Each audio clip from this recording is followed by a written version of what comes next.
Vote দিলেন বারাসাত লোকসভা কেন্দ্রের তৃণমূল কংগ্রেস প্রার্থী কাকুলি ঘোষ দস্তিদার। শনিবার দিগবেরিয়া ও বৈতনিক প্রাথমিক বিদ্যালয়ে 232 নম্বর বুথে ভোট দেন কাকুলি। এদিন সকাল 9টা নাগাদ ভোট দিতে আসেন কাকুলি ঘোষ দস্তিদার। ভোট দিয়ে আঙুল তুলে তিনি সংবাদ মাধ্যমের কর্মীদের সামনে তা তুলে দেখান। বুথে তিনি ঢোকার আগে থেকে কয়েকজনের সঙ্গে কথাও বলেন। এদিন তাকে হাসি মুখে ঢুকতে দেখা যায়। ভোট দিয়ে কাকুলি বলেন, ভোট মোটামুটি শান্তিপূর্ণভাবেই চলছে। এখনও পর্যন্ত এই কেন্দ্রের কোথাও থেকেও কোনো রকম অভিযোগ আসেনি। ভোট গ্রহণ কেন্দ্রে প্রহররত কেন্দ্রের বাহিনীর জওয়ানদের বিরুদ্ধে তার কোনো অভিযোগ না থাকার কথাও তিনি জানান। আর ঠিক কী জানিয়েছেন সেই বক্তব্য আমরা শোনাবো। আর এ নিয়ে আজকাল আগামী বিশেষ প্রতিবেদন। তৃণমূল প্রার্থী কাকুলি ঘোষ দস্তিদার ভোট দিয়ে বললেন, শান্তিপূর্ণ ভোট হচ্ছে।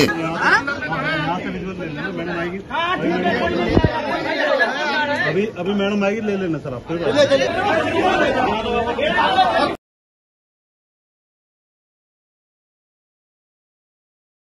হাত বাড়ালি অ্যাপেলো। চেন্নাইয়ের নামী চিকিৎসকরা বসছেন কৃষ্ণনগরের পাত্র বাজারের অ্যাপেলো ইনফরমেশন সেন্টারে। স্বল্প ভিজিটে পাওয়া যাচ্ছে দেশের বিখ্যাত চিকিৎসকদের কাছ থেকে চিকিৎসার সুযোগ। জটিল রোগের চিকিৎসার জন্য সত্বর চলে আসুন পাত্র বাজারের অ্যাপেলো ইনফরমেশন। এখানে রয়েছে চিকিৎসার সমস্ত অত্যাধুনিক পরিষেবা। তাই যোগাযোগ করুন 8001129623।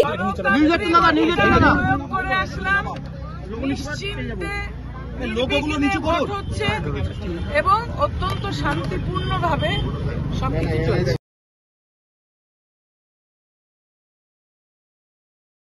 এখন অব্দি কোথাও কোনো অভিযোগ নেই, শান্তিপূর্ণ সুন্দর ব্যবহার, কিচ্ছু ব্যবহার না, সেটা ওরা নিয়ম মেনে চলছে। আপনারা বুথের ভিতরে ঢুকতে চাইছিলেন কেন? বুথের ভিতরে তো আপনার ঢোকার কথা না। যে ভোটার নয় সে 200 মিটার দূরে থাকবে, যে ভোটার সে একজন একজন করে যাবে। কিছু তো নিয়ম আছে, কিচ্ছু একদম ঠিক সঠিক বই মেনে তারা কাগজ জমা দেয়নি, তাই জন্য কাগজ জমা দিলে কাগজ জমা দিতে হয় একটা ফর্ম। ও দাবি করছিল আইন তো করতে হবে, আমি তো এটা নিয়ে ঢুকলাম। আইন তো আছে, আইন মানলে কিছু হবে না। সন্তুষ্ট এখন অব্দি।